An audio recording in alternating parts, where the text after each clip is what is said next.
شاہ نمرود نے کہا کہ بتاؤ پھر کیا کیا جائے ابراہیم کا، بتاؤ کیا کیا جائے اس انسان کا جس نے ہمارے معبودوں کے ساتھ ایسا کیا ہے۔ لوگوں نے تجویز پیش کی، کسی نے کہا کہ جلا وطن کر دیا جائے، شہر سے نکال دیا جائے، کسی نے کہا کہ سنسار کر دیا جائے، پتھر مار مار کر ہلاک کر دیا جائے، کسی نے کہا کہ جناب علی اسے قتل کر دیا جائے، کسی نے تجویز پیش کی کہ آگ جلائی جائے اور اس میں ڈال دیا جائے۔ یہ تجویز پسند آ گئی، سب کو اعلان کر دیا گیا، پورے شہر میں اعلان کر دیا گیا کہ لوگوں آ جاؤ اپنے معبودوں کو خوش کرنے کے لیے، جن جن لوگوں کی جو تمنائیں ہیں، جو آرزویں ہیں، جو مرادیں ہیں، جو بے اولاد ہے، بے کاروبار ہے، پریشان ہے، جو بھی اپنے معبودوں کی مدد کرے گا وہ اپنی اپنی تمناؤں کو، اپنی مرادوں کو پورا کر لے گا، اس کی ساری آرزویں پوری ہو جائے گی۔ لہذا یہ اعلان ہونا تھا، سارے شہر کے لوگ جٹ گئے ہیں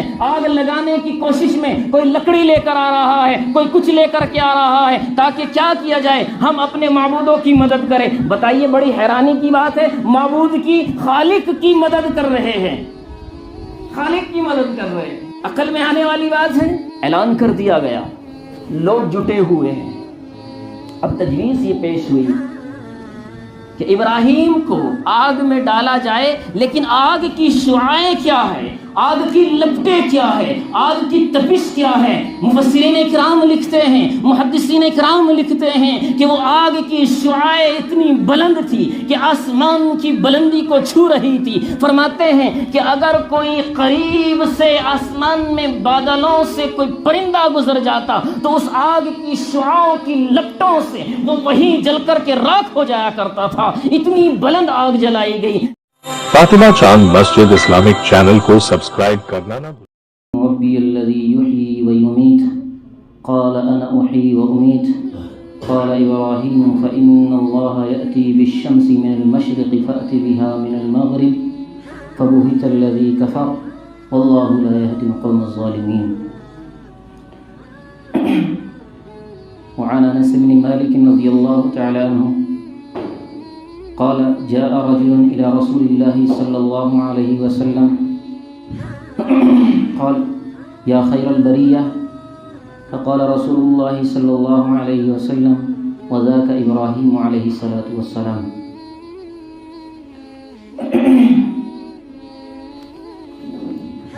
معزز سامعین نظام اور بزرگان دین،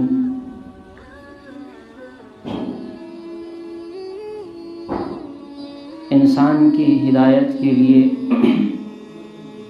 اس کے اعضاء میں 3 عضو ہوتے ہیں جن سے وہ ہدایت پاتا ہے،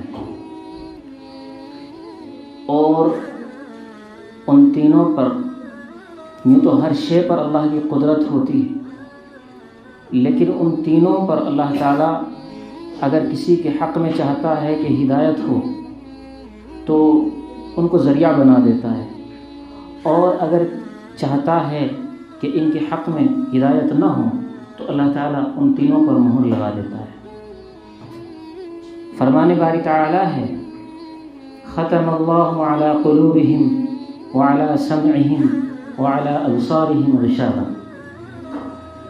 کہ جن لوگوں کے دلوں کے اندر اللہ تعالیٰ ایمان کا نور پیدا نہیں کرنا چاہتا، جن کو ہدایت سے محروم کرتا ہے، ان لوگوں کے کانوں پر، ان کی آنکھوں پر اور ان کے دلوں پر مہر لگا دیتا ہے۔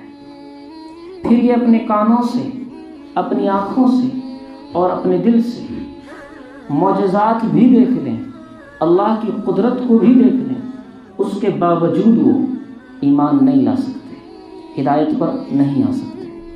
کیوں؟ کیونکہ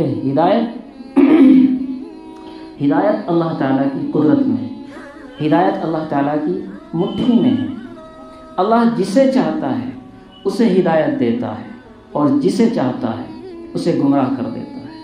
اللہ سبحانہ و تعالیٰ جس کو ہدایت دے دے پھر اس کو کوئی گمراہ نہیں کر سکتا، اللہ تبارک و تعالیٰ جس کو گمراہ کر دے پھر اس کو کوئی ہدایت نہیں دے سکتا۔ یہاں تک کہ کسی کی تبلیغ، کسی کی تشکیل، کسی کی تعلیم، کسی کی تربیت، کسی کی تحریر، کسی کی تقریر حتیٰ کہ جو بھی وہ کر سکتا ہو کچھ بھی کر لے، اگر اللہ سبحانہ و تعالیٰ نے ہدایت سے محروم کر دیا تو اس کا کوئی کارآمد نہیں۔ ایک انسان تو دور کی بات ہے، ایک نبی بھی اگر ہو اور وہ اپنے محنت سے، اپنی کوشش سے، اپنی تبلیغ سے، اپنی دعوت سے کسی کو ہدایت دینا چاہے تو نہیں دے سکتا۔ جی، اللہ کے رسول صلی اللہ علیہ وسلم نے جب انگلی سے اشارہ کیا اور آسمان میں چاند کے ٹکڑے ہو گئے تو مسلمان اور کافر سب نے دیکھا، لیکن کیا سب کے سب ایمان لے کر آئے؟ پھر بھی نہیں لے کر آئے،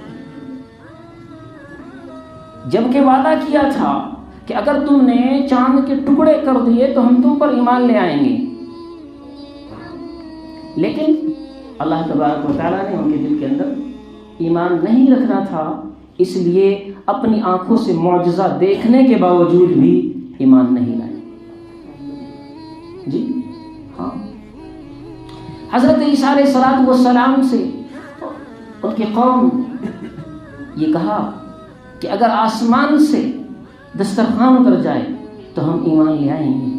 آسمان سے دسترخوان اترا، کھایا، اس کے باوجود ایمان نہیں۔ حضرت موسیٰ علیہ السلام سے ان کی قوم نے کہا کہ ہم اللہ تعالیٰ سے بات کرنا چاہتے ہیں، ہم دیکھنا چاہتے ہیں اللہ تعالیٰ کو۔ اگر اللہ تعالیٰ خود کہے کہ یہ موسیٰ میرا نبی ہے تو ہم بات کو مان لیں گے۔ تو حضرت موسیٰ علیہ السلام اپنی قوم کے 70 لوگوں کو لے کر گئے کوہ طور کے پاس اور کہنے لگے کہ یہ جو آواز آ رہی ہے ہم کیسے مان لیں کہ یہ اللہ کی آواز ہے؟ یہ تو پہاڑ ہے، اس کے پیچھے سے ہو سکتا ہے کوئی جادوگر ہو، کوئی انسان ہو، جی ہم کیسے مان لیں یہ خدا کی آواز ہے؟ لہٰذا ہم نہیں مانیں گے یہاں تک کہ ہم اپنی آنکھوں سے خدا کو دیکھ لیں۔ اس دنیا کے اندر اللہ کو دیکھنا ناممکن ہے، کوئی نہیں دیکھ سکتا اللہ تبارک و تعالیٰ کو اس دنیا کے اندر۔ تو اللہ تبارک و تعالیٰ نے بادلوں کو حکم دیا اور قریب کے پہاڑوں کو حکم، تو پہاڑوں کے سر پر لا کر کھڑے کر دیے گئے اور کہا کہ بتاؤ ایمان لاتے ہو کہ پروردگار مانتے ہیں، ایمان لاتے ہیں؟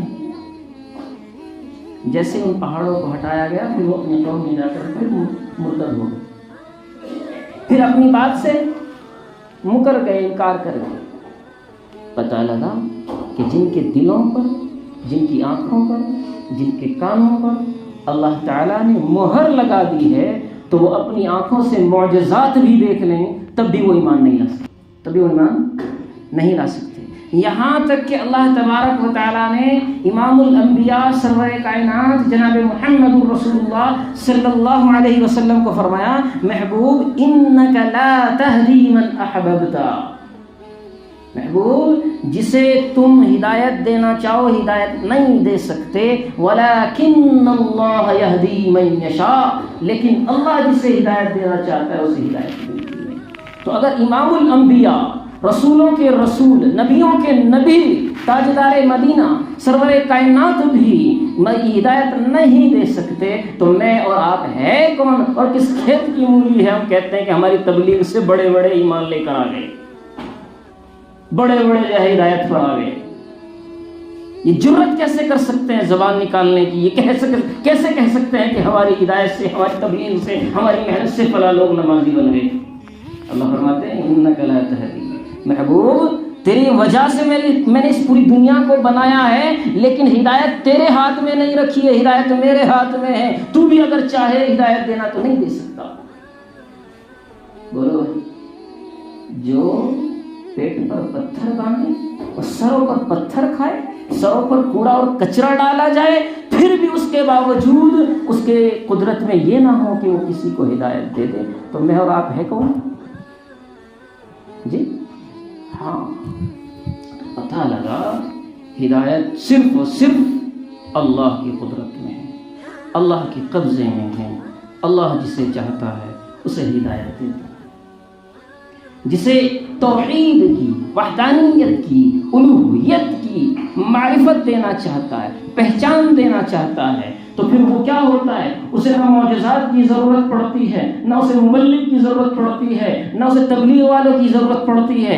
بس یہ ہوتا ہے کہ اس کے دل میں اللہ کی محبت پیدا ہوتی ہے اور وہ ہدایت پر آ جاتا ہے۔ سنو، اگر ہدایت نصیب میں نہیں ہے تو یہ پورا قرآن جو ہدایت کے لیے نازل کیا گیا، اللہ نے فرمایا ھدی للناس، ہم نے اس قرآن کو لوگوں کی ہدایت کے لیے نازل کیا ہے۔ لیکن اگر اللہ نے کسی کے نصیب میں، کسی کی قسمت میں، کسی کے مقدر میں ہدایت نہیں لکھی ہے تو وہ پورا قرآن پڑھ لے تو تب بھی وہ ہدایت پر نہیں آ سکتا۔ لیکن جب کسی کی قسمت میں اللہ ہدایت لکھ دیتا ہے تو عمر فاروق جیسا بھی انسان جب کہ وہ ایمان نہیں لاتا ہے، جب اس کے دل کے اندر ایمان کی محبت اور اللہ کی الوہیت کا اقرار ڈال دیا جاتا ہے تو وہ صرف 4 آیتیں سنتا ہے اور مومن ہو جاتا ہے۔ ہاں، تو دنیا کے اندر کوئی بھی شے ایسی نہیں ہے جو کسی کو ہدایت دے دے۔ ہاں، اور دنیا کے اندر کوئی بھی ایسی طاقت نہیں ہے کہ جو انسان راہ راست پر ہو، ہدایت پر ہو، اس کو گمراہ کر دے۔ ہاں، یہ اللہ کی قدرت میں اللہ سبحانہ و تعالی جسے چاہتے ہیں اسے عطا کرتے ہیں۔ کہ توحید کا یقین ہمارے دل کے اندر اگر اللہ نے ہمیں وحدانیت عطا کی ہے، ہمیں اللہ کی توحید عطا کی ہے، یہ اللہ تبارک و تعالیٰ کا بہت بڑا انعام ہے، بہت بڑا انعام ہے۔ ہمیں چاہیے کہ اس کی قدر کریں، کیونکہ انعام جو ہوتا ہے، نعمتیں جو ہوتی ہیں، ان کا اصول یہ بنایا باری تعالیٰ نے کہ لئن شکرتم لازیدنکم، اگر نعمتوں کی قدردانی کرو گے تو نعمت کو بڑھا کر دوں گا، ولئن کفرتم ان عذابی لشدید، اور اگر میری نعمتوں کی ناقدری کرو گے تو یاد رکھو میرا عذاب بڑا سخت ہے، میرا عذاب بڑا سخت ہے۔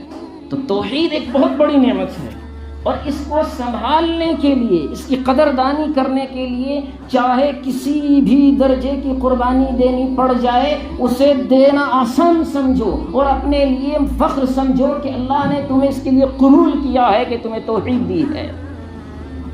ہاں، کیوں؟ ورنہ توحید یہ اتنی آسان نہیں ہے، میں نے بتلایا توحید اتنی ہلکی چیز نہیں ہے۔ توحید تو وہ ہے جس کی خاطر نبیوں کو پتھر کھانے پڑے ہیں، توحید تو وہ ہے جس کی خاطر نبیوں کو اپنا وطن چھوڑنا پڑا ہے، بچے چھوڑنے پڑے ہیں، حتیٰ کہ بچوں کی گردنوں پر چھریاں چلانی پڑی ہے، یہاں تک کہ مچھلی کے پیٹ میں شب و روز گزارنے پڑے ہیں، یہاں تک کہ اپنے گھر، اپنے وطن کو چھوڑنا پڑا ہے توحید کی خاطر۔ توحید بہت بڑی چیز ہے، اللہ کی وحدانیت بہت بڑی چیز ہے۔ اس کا اقرار جس کے دل میں آ جائے، اس کی اہمیت جس کے دل کے اندر آ جائے، وہ اللہ تعالیٰ کو سب سے زیادہ محبوب ہوتا ہے۔ ہاں، تو فرمایا کہ اس توحید کا پیغام لے کر آج سے 4000 سال پہلے سیدنا ابراہیم علیہ السلام آئے۔ جب انہوں نے پیغام توحید عام کیا تو گھر والے دشمن بن گئے، اور پھر محلے میں توحید کا پیغام سنایا تو محلے اور خاندان والے لوگ دشمن بن گئے۔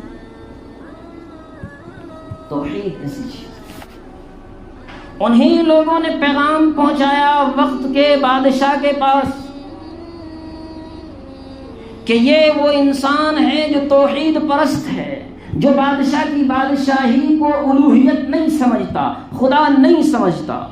یہ وہ انسان ہے جو کہتا ہے نہ ستاروں سے، نہ چاند سے، نہ سورج سے، نہ زمین پر کسی بھی شے سے ہوتا ہے، اگر ہوتا ہے تو خدا کی ذات سے ہوتا ہے۔ اگر کوئی ذات حقیقی کسی چیز کے اندر اثر پیدا کرنا چاہتی ہے تو وہ صرف اللہ کی ذات ہے، اس کے علاوہ کوئی ایسی ذات نہیں ہے اور ایسی کوئی شے نہیں ہے جو کسی چیز کے اندر اثر پیدا کر دے۔ تو بادشاہ تو نجوم پرست تھا، ستاروں کی پوجا کرنے والا تھا، بلا لیا اپنے دربار میں ابراہیم علیہ السلام کو۔ قرآن کریم میں یہ مکالمہ اس انداز میں بیان کیا گیا، أَلَمْ تَرَ إِلَى الَّذِي حَاجَّ إِبْرَاهِيمَ فِي رَبِّهِ أَنْ آتَاهُ اللَّهُ الْمُلْكَ إِذْ قَالَ إِبْرَاهِيمُ اللہ کیا تم نے نہیں دیکھا جس وقت کے ابراہیم علیہ السلام شاہ نمرود کے دربار میں کھڑے ہوئے ہیں اور نمرود نے پوچھا ابراہیم تیرا رب کون ہے، تو رب کسے مانتا ہے؟ اللہ اکبر، میرا اور آپ جیسا ہو ایمان والا، جہاں دیکھے کہ سارے کافر ہیں، سارے مشرک ہیں، سارے جان کے دشمن ہیں، فوراً ایمان کو چھپا لے گا۔ باہر جاتے ہیں نا کہ بزنس کے لیے جا رہے ہیں، کاروبار کے لیے جاتے ہیں، سر پہ سے ٹوپی اتار لیں گے، اگر ٹوپی رکھیں گے تو تم پکڑے جاؤ گے یا تمہارا بزنس نہیں ہوگا۔ ذرا سے پیسے کے لالچ میں آ کر کے اپنی شناخت مٹا دیتے ہو، اپنی پہچان مٹا دیتے ہو، ذرا سے پیسے کے لالچ میں۔ اسے دیکھو وہ کیسا موحد ہوگا، کیسا خدا کو ایک ماننے والا ہوگا کہ جس کی جان کے دشمن آگے بھی کھڑے ہیں پیچھے بھی کھڑے ہیں، وقت کا بادشاہ جو گورنمنٹ ہے، جو حکومت ہے، وہ بھی اس کے خلاف ہے۔ پوچھتا ہے ابراہیم بتا تیرا رب کون ہے، کسے تو خدا مانتا ہے؟ ابراہیم علیہ السلام نے فرمایا ربی الذی یحیی و یمیت، میرا رب، میرا خدا وہ ہے جو زندگی دیتا ہے، جو موت دیتا ہے، میرا اللہ وہ ہے جو زندگی اور موت کا مالک ہے۔ تو شاہ نمرود جو تھا وہ تھوڑی موٹی عقل کا تھا، اس نے کہا انا احیی و امیت، ابراہیم زندگی اور موت تو میں بھی دیتا ہوں۔ شاہ نمرود نے اعلان کیا کہ قید خانے سے 2 قیدیوں کو بلایا جائے، جیل میں سے 2 آدمیوں کو بلایا گیا، حکم دیا کہ اس کو قتل کر دو، پھانسی دے دو۔ تو ایک کو پھانسی دے دی گئی اور پھر اعلان کیا کہ اس کو آزاد کر دو۔ ایک کو پھانسی دے دی گئی، سزائے موت دے دی گئی، اور ایک کو آزاد کر دیا گیا اور کہا کہ ابراہیم دیکھو میں نے ایک کو زندگی دے دی اور ایک کو موت دے دی ہے، انا احیی و امیت، میں بھی زندگی اور موت دیتا ہوں، میں بھی زندگی اور موت دیتا ہوں۔ سیدنا ابراہیم علیہ السلام سمجھ گئے کہ یہ شاہ نمرود اپنی بادشاہت میں ایسا مغمور ہے، ایسا پاگل ہو چکا ہے کہ اسے سیدھی سیدھی بات سمجھ میں آنے والی نہیں ہے، یہ موٹی عقل کا ہے، اسے موٹی بات بتانی پڑے گی۔ تو حضرت ابراہیم علیہ السلام نے فرمایا کہ سنو رب کون ہے، فَإِنَّ اللَّهَ يَأْتِي بِالشَّمْسِ مِنَ الْمَشْرِقِ فَأْتِ بِهَا مِنَ الْمَغْرِبِ، میرا خدا، میرا پروردگار وہ ہے جو سورج کو مشرق سے نکالتا ہے۔ اگر تو یہ دعویٰ کرتا ہے کہ میں خدا ہوں، اگر تو یہ دعویٰ کرتا ہے کہ میں پروردگار ہوں، اگر تو دعویٰ کرتا ہے کہ میں زندگی موت کا مالک ہوں، تو سورج کو مغرب کی طرف سے نکال کر دکھا۔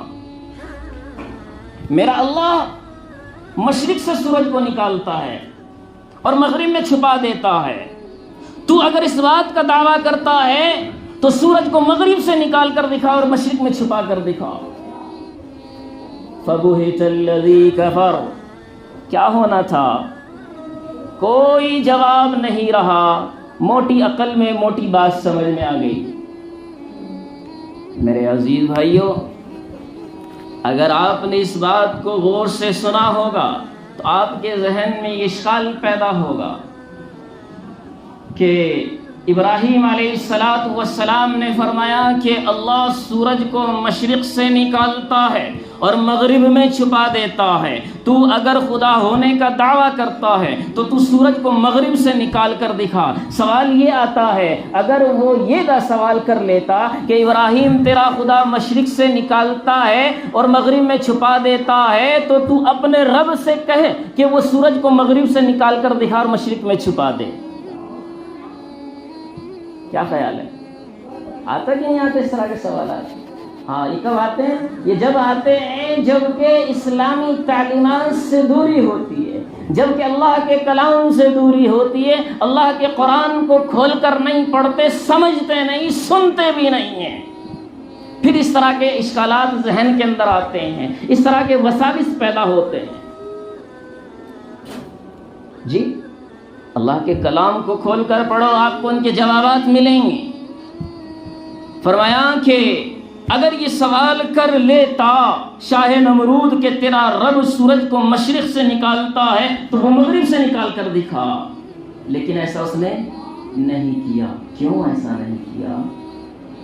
ایسا اس لیے نہیں کیا کہ شاہ نمرود کو یہ یقین تھا کہ میں تو خدا نہیں ہوں، میں تو ایک انسان ہوں، مجھ پر وہی انسانی تقاضے پیش آتے ہیں جو ہر انسان کو آتے ہیں، لیکن یہ اللہ کا سچا نبی ہے، اگر یہ ہاتھ اٹھائے گا پروردگار عالم جو مشرق سے نکالنے پر قادر ہے وہ مغرب سے بھی سورج نکال دے گا، پھر تو کیا کرے گا؟ اس لیے اس نے اس اعتراض ہی نہیں کیا۔ فَبُهِتَ الَّذِي كَفَرَ، وہ لاجواب ہو گیا، وہ لاجواب ہو گیا۔ حضرت ابراہیم علیہ السلام سے کہا کہ میں تم سے بات ہی نہیں کرنا چاہتا، چھوڑ دو اس کو اس کے حال پر۔ سیدنا ابراہیم علیہ السلام اس دربار سے چلے جاتے ہیں، اللہ کو یاد کرنے لگتے ہیں، اللہ کی عبادت میں لگ جاتے ہیں۔ کیوں؟ کیونکہ ابراہیم کا لقب ہے مسلمن حنیفا، حضرت ابراہیم کا لقب ہے حنیف۔ حنیف کہتے ہیں کہ جو سارے باطل عقیدوں سے ہٹ جائے، جو سارے باطل ایمان سے، باطل عقیدوں سے، باطل مذاہب سے، باطل ادیان سے کٹ کر کے صرف ایک خدا کو ماننے والا ہو، اسے حنیف کہتے ہیں۔ اس لیے یہاں جتنے بھی مسلمان بیٹھے ہیں وہ پوری دنیا میں جہاں جہاں مسلمان ہیں سب کے سب ملت ابراہیم، سب کے سب ملت حنیف کو ماننے والے ہیں، اسے مسلمان کہتے ہیں، اسے مسلمان کہتے ہیں۔ حضرت ابراہیم علیہ السلام پروردگار عالم کو یاد کر رہے ہیں، عبادتیں کر رہے ہیں۔ ایک روز آتا ہے، ایک روز آتا ہے، خوشی کا دن آتا ہے۔ خوشی کے دن کو عربی میں عید کہتے ہیں۔ اس زمانے میں عید آئی تو لوگ اللہ کو اپنی خوشیاں منانے کے لیے گھروں سے نکل جاتے ہیں۔ حضرت ابراہیم کے والد آزر کہتے ہیں ابراہیم چلو تم بھی ہمارے ساتھ پکنک پہ چلتے ہیں، گھومنے چلتے ہیں، تفریح کو چلتے ہیں، عید کا دن ہے، خوشی کا دن ہے، چلو تم بھی ہمارے ساتھ۔ ابراہیم علیہ السلام نے فرمایا انی سقیم، نہیں میں نہیں جا سکتا، میں بیمار ہوں، میں بیمار ہوں۔ اب یہاں یہ اعتراض آئے گا کہ حضرت ابراہیم علیہ السلام بیمار نہیں تھے تو پھر انہوں نے یہ کیوں کہا کہ میں بیمار ہوں؟ تو دیکھیے میں نے جو لفظ آپ کے سامنے پڑھا ہے قرآن کریم کا لفظ فقال انی سقیم، سقیم الگ ہوتا ہے اور جو بیمار ہوتا ہے اسے عربی میں مریض کہتے ہیں۔ حضرت ابراہیم نے سقیم کہا ہے، مریض نہیں کہا ہے۔ ظاہری جسمانی جو بیماری ہوتی ہے اسے عربی زبان میں، عربی لینگویج میں کیا کہتے ہیں؟ مریض کہتے ہیں، مرض کہتے ہیں۔ اور جو روحانی بیماری ہوتی ہے، روحانی کمزوری ہوتی ہے اسے سقیم کہتے ہیں۔ حضرت ابراہیم نے روحانی بیماری کی طرف اشارہ کیا ہے اور کہا کہ میں روحانی مریض ہوں، اللہ کے نور کا مریض ہوں۔ اس لیے حضرت ابراہیم نے یہ نہیں کہا کہ میں جسمانی بیمار ہوں، کہا کہ انی سقیم، میں بیمار ہوں۔ تو لوگ وہی سمجھے جو آپ اور میں سمجھے اور چھوڑ کر چلے گئے۔ سیدنا ابراہیم علیہ السلام توحید کا پیغام اس طرح عام کرتے ہیں کہ دیکھتے ہیں کہ جب لوگ چلے گئے ہیں تو اس بت کدے میں آتے ہیں جہاں لوگوں نے اپنی اپنی منشا کے مطابق، اپنی اپنی مرضی کے مطابق ایک ایک خدا بنایا ہوا تھا، ایک ایک معبود بنایا ہوا تھا، ایک ایک مورتی بنائی ہوئی تھی، ایک ایک بت بنایا ہوا تھا اور کہا تھا یہ بارش کا خدا ہے، یہ روزی کا خدا ہے، یہ دولت کا خدا ہے، یہ اولاد کا خدا ہے، اس سے اولاد مانگیں گے، اس سے دولت مانگیں گے، اس سے جناب علی بارش مانگی جائے گی، اس سے فقر و فاقہ کو دور کیا جائے گا۔ ہوتا ہے ہمارے زمانے میں بھی، آج بھی ایسا ہو رہا ہے، جاتے ہیں کہ صابر کلیری سے روزی مانگیں گے، خواجہ معین الدین چشتی اجمیری رحمت اللہ علیہ سے دولت مانگیں گے، سبحان جناب علی نہ جانے کس پیر سے کیا مانگیں گے۔ سب پیر اپنے اپنے سب نے منتخب کر رکھے ہیں، اپنی اپنی مرضی سے بنائے ہوئے ہیں، وہاں 360 بت رکھے ہوئے ہیں، اپنی اپنی مرضی کے مطابق، اپنی اپنی چوائس کے مطابق رکھے ہوئے ہیں کہ مجھے اس سے دولت مانگنی ہے، مجھے اس سے روزی مانگنی ہے، مجھے اس سے بارش مانگنی ہے۔ کوئی بے اولاد ہے تو وہ اولاد مانگے، جو بے کاروبار ہے تو وہ اپنے کاروبار کو مانگے۔ تو 360 بت رکھے ہوئے ہیں۔ حضرت ابراہیم علیہ السلام اس بت کدے میں آتے ہیں اور آ کر کہتے ہیں کہ تم کھاتے کیوں نہیں ہو؟ یہ تمہارے سامنے کھانا رکھا ہوا ہے، کھاتے کیوں نہیں ہو؟ میں تم سے کچھ پوچھ رہا ہوں، لما تنطقون، بولتے کیوں نہیں ہو؟ کیا تمہارے اندر بولنے کی صلاحیت نہیں ہے؟ کیا تمہارے اندر سننے کی صلاحیت نہیں ہے؟ کیا تمہارے اندر کھانے کی صلاحیت نہیں ہے؟ مفسرین کرام لکھتے ہیں، او لوگو، یہ پتھر ہیں، یہ پتھر ہیں، یہ مورتیاں ہیں، یہ مٹی ہیں، یہ مٹی کا ڈھیر ہے، کھانا تو دور کی بات ہے، سننا تو دور کی بات ہے، ہٹانا تو دور کی بات ہے، اگر ان بتوں پر، اگر ان مٹی کے پتھروں پر اور ان پتھروں کی مورتیوں پر کتا پیشاب کر کے چلا جائے تو وہ مورتی اس کتے کو نہیں بھگا سکتی، اور اس مورتی کے سامنے، اس بت کے سامنے جو شیرنی، جو پرساد رکھا ہوا ہے، اگر اس پر مکھیاں آ کر بیٹھ جائے تو وہ بت، وہ مکھی، وہ مورتی اس مکھی کو نہیں بھگا سکتی۔ مجھے بتاؤ، آپ سارے کے سارے خدا پر یقین رکھنے والے ہو، اگر وہ مٹی کا، وہ پتھر کا مورتی اپنے اوپر آنے والی تکلیف کو نہیں ہٹا سکتا تو وہ جو قبر کے اندر جا کر کے مٹی ہو چکا ہے وہ تمہاری مرادیں کیسے پوری کر سکتا ہے؟ بتاؤ مجھے۔ ہاں، جو مٹی میں جا کر مٹی ہو گیا، جس نے ساری زندگی بھوک میں، فقر میں گزار دی، وہ تمہارے لیے روزی کا اعلان کر رہا ہے۔ مجھے حیرانی ہوتی ہے، واقعات گھڑے ہوئے ہیں لیکن انہی کی زبان سے کہتے ہیں کہ جناب صابر کلیری رحمت اللہ علیہ نے 12 سال تک کچھ نہیں کھایا، کچھ نہیں پیا، فقر و فاقہ کی زندگی گزار دی۔ تو مجھے بتاؤ، جس نے 12 سال تک کچھ کھایا اور پیا نہیں ہے تو تمہیں کہاں سے کھانے کو دے گا بھائی؟ جب وہ زندہ تھا، جب تک تم نے کوئی خدمت نہ کی، قدر نہ کی، اب وہ قبر میں چلا گیا، مٹی میں مٹی ہو گیا، تم نے جا کر کے اسی کے اوپر شیرنیاں چڑھانی شروع کر دی۔ کوئی لوجک تو ہو بھائی، عقل کی بات تو ہونی چاہیے۔ حضرت ابراہیم نے پوچھا، لما تنطقون، بولتے کیوں نہیں ہیں؟ لیکن نہیں بولے، کیوں؟ انہو حجارہ، وہ پتھر تھے، وہ بولے کیسے؟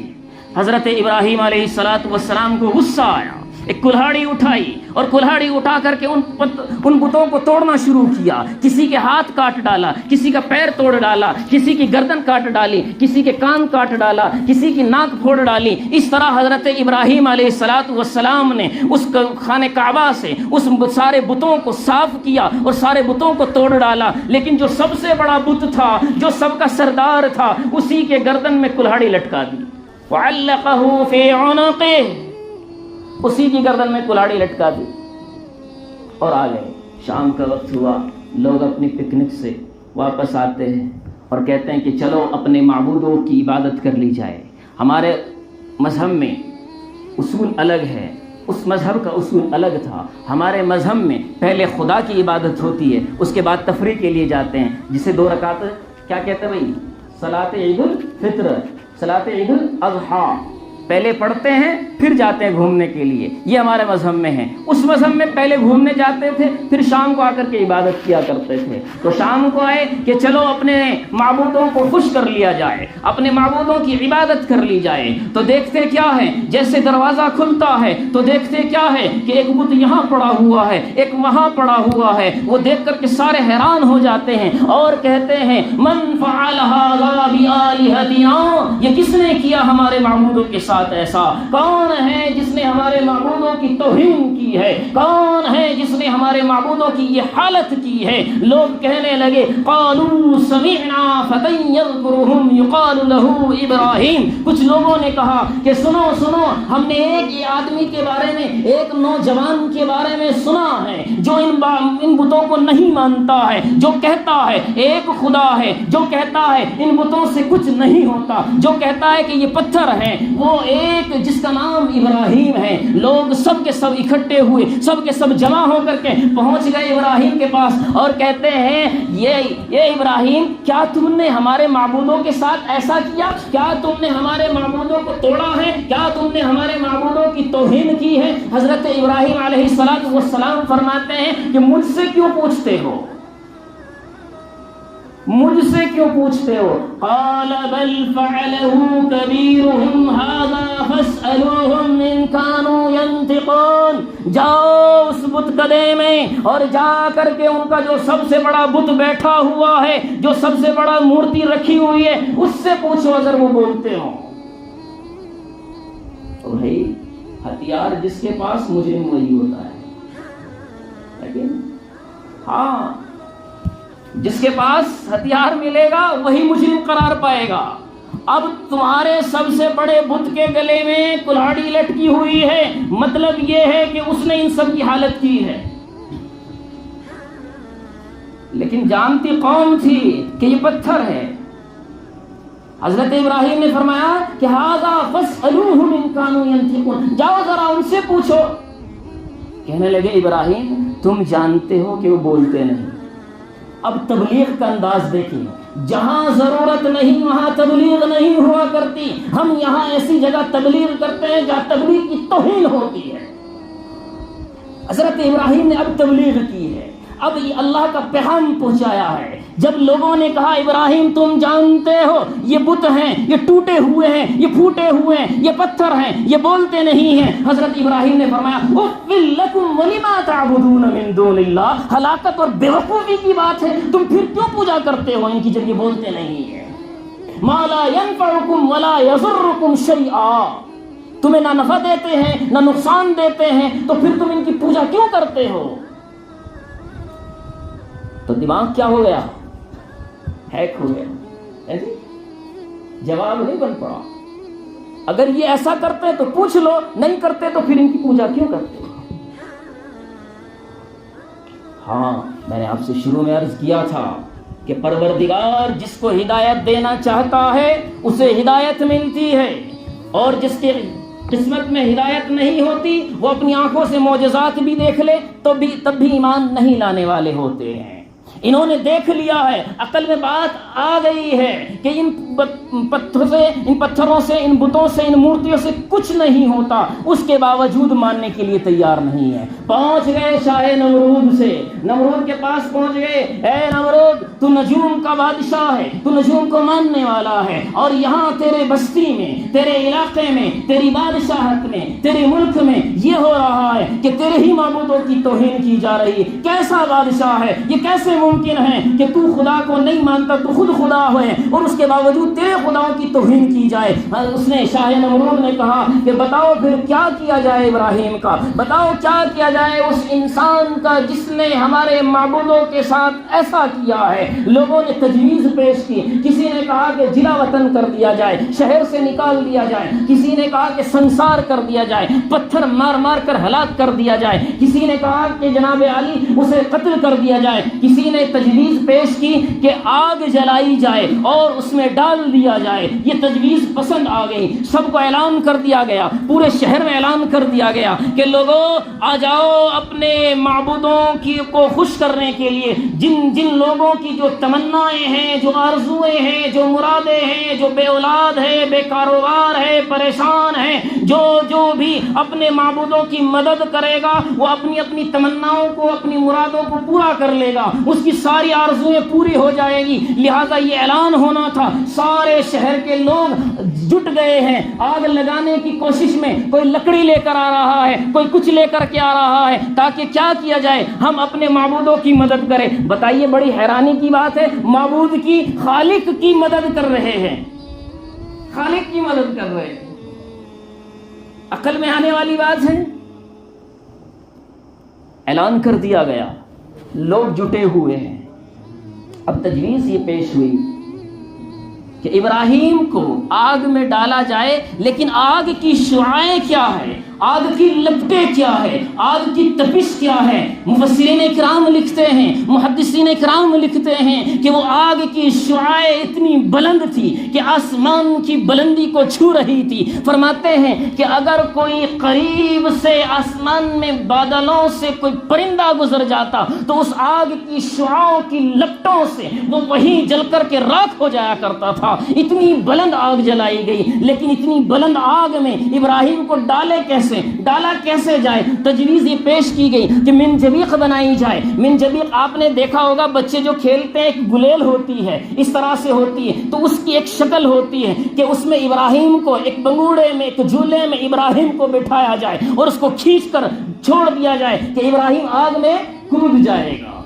یہ منجبیق کی صورت پیش کی گئی اور یہ تجویز سب کو پسند آئی، چنانچہ ایسا کیا گیا، ایسا کیا گیا۔ کہاں ہے ایمان؟ کون سے ایمان کے دعوے دار ہو؟ ذرا سی حالت پیش آ جائے ایمان سے مکر جاتے ہو، اپنی حالت بدل لیتے ہو، اپنی شناخت بدل لیتے ہو، اپنی پہچان بدل لیتے ہو۔ دیکھو ایک خدا کو ماننے والا ایسا ہوتا ہے، ایسا موحد، ایسا خدا کو ماننے والا کہ سیدنا ابراہیم علیہ السلام کو منجبیق میں بٹھایا گیا اور منجبیق میں بٹھانے کے بعد اسے کھینچا گیا، کھینچ کر کے آگ میں پھینک دیا گیا۔ اب سنو، رب کائنات کسے کہتے ہیں، خدا کسے کہتے ہیں، اللہ کس ذات کا نام ہے، کس طاقت اور قدرت کا نام ہے؟ ان اللہ علی کل شیء قدیر۔ سنو، مؤثر حقیقی کسے کہتے ہیں، مسبب الاسباب کسے کہتے ہیں؟ ہمارے یہ تبلیغی بھائی کہتے ہیں کہ اسباب سے کچھ نہیں ہوتا۔ او میرے بھائیو، تم جس کے مثال پیش کرتے ہو کہ ابراہیم کو آگ میں ڈالا گیا، آگ سے کچھ نہیں ہوا، تمہیں پتا نہیں؟ میں نے ابھی بتایا کہ وہی آگ جو ابراہیم کو کچھ نہیں کر پا رہی ہے، اگر کوئی پرندہ وہاں سے جا رہا ہے وہ جلا کیوں رہی ہے؟ پتا لگا سبب کے اندر اثر پیدا ہوتا ہے، ہر چیز اپنا اثر رکھتی ہے، لیکن اثر جب نافذ ہوتا ہے، اثر جب چلتا ہے جب رب کا حکم ہوتا ہے۔ کیوں؟ کیونکہ اللہ مسبب الاسباب ہے، سبب پیدا کرنے والا ہے۔ سارے اسباب خدا کے محتاج ہے، وہ محتاج نہیں ہے۔ اسے ضرورت نہیں کسی کو جلانے کے لیے آگ کی، اسے ضرورت نہیں کوئی بولے تو زبان دے، وہ حکم دے تو یہ کان بول پڑیں گے، وہ حکم دے تو یہ گال بول پڑیں گے۔ اس نے اس زبان کے گوشت کے لوتھڑے کو حکم دیا، یہ بولنے لگا، اس نے اس کانوں کو حکم دیا تو یہ سننے لگے۔ کیوں؟ کیونکہ مسبب الاسباب ہے، اللہ کی ذات ہر شے پر قادر ہے۔ اللہ تبارک و تعالیٰ نے جب دیکھا کہ پروردگار عالم کا محبوب خلیل اللہ، اللہ کا دوست، اللہ کا پیارا، اللہ کا لاڈلا، اللہ کا محبوب آگ میں پڑا ہوا ہے، یہ آگ میں جا رہا ہے، یہ آگ میں آ رہا ہے، یہ ابراہیم ہے، اور فرشتے آسمان میں چیخ رہے ہیں، پکار رہے ہیں، پروردگار یہ کیا ہو رہا ہے؟ تیرے ماننے والا، تجھے ایک ماننے والا، تیرا ایک خدا کو ماننے والا، تیری پرستش کرنے والا آگ میں پڑا ہوا ہے۔ مولا کریم یہ کیا ہو رہا ہے؟ کہ جاؤ دیکھو، تم بھی دیکھو میرے محبوب کو، تم بھی دیکھو ایک خدا پر یقین کرنے والے کا ایمان کتنا مضبوط ہوتا ہے۔ فرشتے آتے ہیں، کہتے ہیں ابراہیم حکم دے، ذرا مجھے حکم تو دے، میں اس آگ کو اپنے پروں سے مٹا ڈالوں گا، میں اس آگ کو بجھا ڈالوں گا۔ ابراہیم کہتے ہیں اے جبرائیل، کیا تو اپنی مرضی سے آیا ہے کہ تجھے رب نے بھیجا ہے؟ ابراہیم نہیں، میں نے تجھے آگ میں جاتے ہوئے دیکھا ہے، میں نے تجھے اپنے رب کے نام پر قربان ہوتے ہوئے دیکھا ہے، میرا دل باہر کو آیا ہے، میں چاہتا ہوں کہ تجھے آگ سے بچاؤں۔ کہا کہ سنو اللہ پر ایمان رکھنے والوں، ابراہیم کہتے ہیں کہ جس پروردگار نے مجھے اس آگ میں آنے کے لیے اسباب پیدا کیے ہیں، اگر وہ پروردگار چاہتا ہے کہ میں آگ میں جل جاؤں تو جبرائیل تو اپنے پروں سے نہیں، سارے 7 سمندر کے پانی کو بہا دے تو یہ آگ ٹھنڈی نہیں ہو سکتی۔ وہ پروردگار عالم اگر یہ چاہتا ہے کہ ابراہیم کو کچھ نہ ہو تو اتنی ہی آگ جلا دی جائے، تب بھی ابراہیم کو کچھ نہیں ہونے والا۔ لہٰذا تو میرے سامنے سے چلا جا، میں اس رب کی رضا پر راضی ہوں، میں اس رب کو ناراض نہیں کر سکتا۔ اور لوگو، میں اب تم سے اسباب کی بات کرنے چلا ہوں، اب میں تمہیں تبلیغ کرنے چلا ہوں۔ سنو، اسباب سے کیا ہوتا ہے؟ اسباب سے وہ ہوتا ہے جس میں رب اثر پیدا کرتا ہے۔ وہی جہاں تم نے اسباب سے اٹھ کر خدا سے مانگنا شروع کیا، جب ڈائریکٹ اللہ سے مانگنا شروع کیا تو اللہ ڈائریکٹ دینے لگتا ہے، پھر اسباب کا محتاج نہیں کرتا۔ سمجھتے کہ نہیں سمجھتے؟ ہاں، یہ جو ہم سمجھتے ہیں کہ اسباب سے ہوتا ہے، یہ تب ہوتا ہے جب اثر پیدا کرتا ہے، لیکن اگر تم نے اسباب سے اٹھ کر کے ڈائریکٹ خدا کے دربار میں ہاتھ پھیلائے ہیں تو رب تمہیں ڈائریکٹ دینے پر بھی قادر ہے۔ اب ابراہیم نے یہ نہیں کہا کہ آگ میں پانی ڈالا جائے، ہوائیں چلائی جائے، نہیں، ڈائریکٹ خدا کو پکارا تو ڈائریکٹ آسمان سے رب نے بھی یہ نہیں کہا کہ جبرائیل تو چلا جا، میکائیل تو چلا جا، بلکہ ڈائریکٹ اللہ کا فرمان نازل ہوا، قلنا یا نار کونی بردا وسلاما علی ابراہیم، اے آگ تو ٹھنڈی ہو جا میرے ابراہیم پر۔ اللہ اکبر۔ نہ کوئی ہوا چلی، نہ کوئی پانی برسا، وہ آگ کیا ہو گئی؟ گلے گلزار ہو گئی، وہ آگ گلے گلزار ہو گئی۔ میرے عزیز بھائیوں، اللہ کی ذات ہر شے پر قادر ہے، وہ آگ کو چاہے تو گلے گلزار بنا دے، وہ آگ کو چاہے تو تپش کرنے کے بعد جلا کر کے خاک کر دے۔ تو اللہ کی قدرت ہر شے پر قادر ہے، اس لیے اپنے دل کے اندر اللہ کی محبت، اللہ کی الوہیت، اللہ کی طاقت کا ایمان پیدا کرو، اللہ کی ذات پر یقین پیدا کرو۔ جو تم کرتے ہو اس کو کرتے رہو، لیکن اس کے اندر دعا خدا سے مانگو، پروردگار میں یہ کام کرنے چلا ہوں، اس میں اثر پیدا کر، پروردگار میں یہ عمل کرنے چلا ہوں، اس میں اثر پیدا کر، کیونکہ ذات کسی بھی شے کے اندر اثر پیدا کرنے کا کام اللہ کا ہے، اللہ کا ہے۔ اس لیے اللہ تبارک و تعالیٰ نے آگ سے فرمایا قلنا یا نار کونی بردا وسلاما علی ابراہیم، اے آگ تو ٹھنڈی ہو جا میرے ابراہیم پر سلامتی بن کر۔ اللہ نے بردن نہیں کہا، بردن کے معنی آتے ٹھنڈا ہو جانا۔ اگر اللہ یہ کہتا کہ آگ تو ٹھنڈی ہو جا تو ممکن تھا آگ اتنی ٹھنڈی ہو جاتی کہ ابراہیم پورا شل ہو جاتا، پورا کا پورا شل ہو جاتا، پورے اعضاء شل ہو جاتے، لیکن نہیں، اللہ نے فرمایا وسلاما، سلامتی بن کر، نہ اتنی ٹھنڈی ہو جا کہ میرا ابراہیم شل ہو جائے اور نہ ایسی ہو جا کہ اسے جلا کر خاک کر دے۔ یہ ہے ابراہیم جس نے اللہ کو راضی کرنے کے لیے اپنی جان کی پرواہ نہیں کی۔ میرے عزیز بھائیوں، میرے دوستو، اللہ کی ذات پر یقین رکھو، اللہ کی ذات پر یقین رکھو۔ وہ رب جو بے ماں باپ کے اولاد پیدا کر سکتا ہے، جو باپ کے بغیر اولاد پیدا کر سکتا ہے، جو ماں کے بغیر اولاد پیدا کر سکتا ہے، وہ ہر چیز پر قادر ہے۔ اس لیے رب سے مانگو، اللہ کے دربار میں مانگو اپنی سب حاجتیں۔ آج کا پیغام صرف ایک ہے، پوری تقریر کا خلاصہ نچوڑ یہ ہے کہ تمہیں کوئی بھی عمل کرنے سے پہلے، سن لو اس لفظ کو، نوٹ کر لو، ذہن کے اندر پیوست کر کے لے جاؤ کہ کسی بھی عمل کے کرنے سے پہلے رب سے مانگنا ہے۔ کیوں؟ کیونکہ ہر عمل کے اندر اور ہر شے کے اندر اثر پیدا کرنے والی ذات اللہ کی ہے۔ اللہ تبارک و تعالیٰ سے دعا ہے کہ اللہ تعالیٰ ہم سب کو یقین کامل کی توفیق نصیب فرمائے۔ وآخر دعوانا الحمدللہ رب العالمین۔ جن حضرات نے سنت ادا نہیں کری سنت ادا کریں۔